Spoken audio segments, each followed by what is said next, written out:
اور ہم دعا یہی کرتے ہیں کہ ہماری عزاداری بھی باقی رہے، ہمارے انڈیا، ہمارے ملک کی فتح یابی بھی رہے، اور ہمارے ملک کی عزت بھی باقی رہے، کیونکہ ہم ہندوستانی ہیں اور ہم ہندوستانیوں کو یہاں کی عزاداری پہ فخر ہے۔ کلمہ پڑھنے والی حکومت حسین کے عزاداروں پہ بم چلانے والوں کو روک نہیں سکتی، اور یہاں جلوس عزا میں کوئی پرندہ بھی پر نہیں مار سکتا۔ ہندو بھائیوں کی بستی سے جلوس عزا جاتا ہے، تعزیہ جاتا ہے، مگر کوئی خطرہ نہیں۔ خطرہ آج بھی ہے تو ان بستیوں سے ہے کہ جن کے پاس حسین کی عزاداری بدعت ہے۔ حسین کا دین آسان نہیں ہے، حسین کا دین قربانیوں کا دین ہے، یہ خواہش نفس کی قربانی چاہتا ہے۔ حسین کا دین انا پسند نہیں ہے، انا کو فنا کرنا چاہتا ہے۔ کربلا سامنے ہے تو اپنی انا کو فنا کرو، اپنا ایگو نہیں، اپنا میں نہیں، اپنی میں کو ہٹانا ہوگا۔ کربلا سامنے ہے تو خاک شفا ہے، خاک شفا ہے تو سجدہ بھی۔ اگر یہ مجلس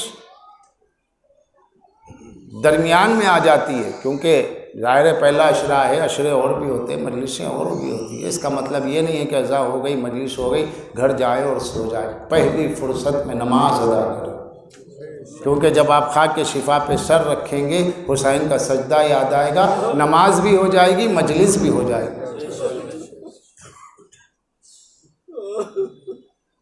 چوراہوں پہ گفتگو ہنسے مذاق نہیں، آج کا وہ دن ہے کہ جس دن پانی بند ہوا۔ نوشاہ کربلا قاسم ابن حسن کی شہادت کا ذکر ہوتا ہے۔ قاسم کون ہے؟ نمائندہ ہے امام حسن کی، کیونکہ اکثر لوگ اپنی کتابوں میں لکھتے دو بھائی حسن و حسین، دونوں میں سیرت کا بڑا ڈفرینس۔ حسین کو لوگوں نے کتنا روکا، مت جاؤ مت جاؤ مت جاؤ، مانی نہیں، کہا کہ جاؤ تو بچوں کو عورتوں کو نہ لے جاؤ، مانتے ہی نہیں۔ لیکن امام حسن ہے، ان کے پاس سادہ کاغذ آیا اور اس کے بعد کہا گیا کہ اس کاغذ پہ آپ کچھ بھی سائن کر دیجئے اور کچھ بھی کنڈیشن لکھ دیجئے، میں ماننے تیار ہوں۔ تو امام حسین امت میں کمپرمائز چاہتے تھے، حکومت نہیں چاہتے تھے، اور امام حسین حکومت چاہتے تھے، کمپرمائز نہیں چاہتے تھے۔ اس طریقے سے لوگوں کے ذہنوں کو گمراہ کیا جاتا ہے۔ اگر یہ سچ ہوتا تو رسول خدا یہ کیوں کہتے ہیں الحسن والحسین سیدہ شباب اہل الجنہ؟ ایک وقت میں کبھی دو ایم پی نہیں ہوتے، ایک ایریے کے دو ایم ایل اے نہیں ہوتے، ایک ملک کے دو پرائم منسٹر نہیں ہوتے، کیونکہ رائے کا اختلاف ہوتا ہے، مزاج کا اختلاف ہوتا ہے، کوئی کچھ کہے گا کوئی کچھ کہے گا، ملک کیسے چلے گا؟ ایک ایریے کا ایک ایم پی ہوگا، ایک محلے کا ایک جگہ کا ایک کارپوریٹر ہوگا، ایک ہی ایک، مگر اللہ لا زوال کبھی ختم نہ ہونے والی دنیا ہے، جنت کے لیے دو سردار رکھے، حسن و حسین۔ کیوں؟ ان کا مزاج ایک ہے، ان کی عقل ایک ہے، ان کی عصمت ایک ہے، ان کی نورانیت ایک ہے، ان کا کہنا ایک ہے، ان کے مزاج میں فرق نہیں ہے۔ جو حسن کی صلح وہ حسین کی صلح، جو حسین کی جنگ وہ حسن کی جنگ۔ بات تو یہاں سے آئے گی کہ امام حسن نے کمپرمائز کیوں کیا؟ تو کنڈیشنلی کمپرمائز۔ پہلے معاویہ نے اپنے دماغ سے دیکھا کہ لشکر امام حسن میں ان لوگوں کو خریدا جائے کہ جو پیسے سے کمزور ہو۔ اب پیسہ ہر زمانے میں ایمان کا امتحان بنا ہے۔ پیسے سے مجلسیں بھی ہوں گی، اچھی بات ہے، پیسے سے مسجدیں بنیں گی، امام باڑے بنیں گے، پیسے سے جو ہے غریب کی مدد بھی ہوگی، مگر یہی پیسہ ہے اگر دوسرا رخ ہے تو پھر یہ ایمان بکوا بھی دیتا ہے۔ جو ایمان بیچ کے پیسہ لائے وہ کفر ہے۔ ایمان کو داؤ پہ لگائے بغیر امتحان میں کامیاب ہو کے پیسہ ہو۔ تو امام حسن کے ساتھ بہت سے لوگ تھے جو بک گئے، لشکر کے سردار بک گئے۔ سرداروں نے کہا آپ کیا دے رہے؟ تو اس نے کہا آپ جو مانگو، حسب رتبہ، کوئی بڑے رتبے کا ہے 2-4 لاکھ روپے دے دوں گا، اس زمانے کے 2-4 لاکھ 1400 سال پہلے۔ بہت کم درجے کا 1 لاکھ دوں گا۔ قیس بن سعد کہا کہ میں تجھے 5 لاکھ دے رہا ہوں۔ اس نے کہا کہ اگر واقعی مجھے اتنا پیسہ مل گیا تو میں خود چپکے سے امام حسن کو گرفتار کر کے پیش کر دوں گا۔